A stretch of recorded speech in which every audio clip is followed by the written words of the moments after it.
Now before we get on to making our next batch of wax melts, the next thing that we need to do is we need to clean out our beaker that had our scent in it.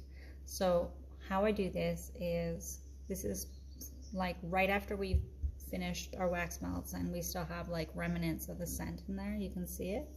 I just take a tissue or paper towel or something and I use it to wipe out the beaker.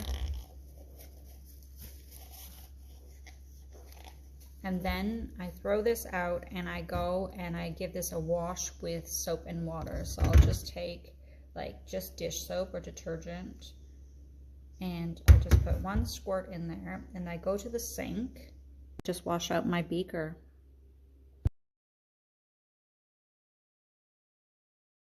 Just make sure that it's cleaned out. And then I just get a clean paper towel again and I dry it out. And just to wipe out any extra scent remains that may be in there. And then I'm ready to make my next batch.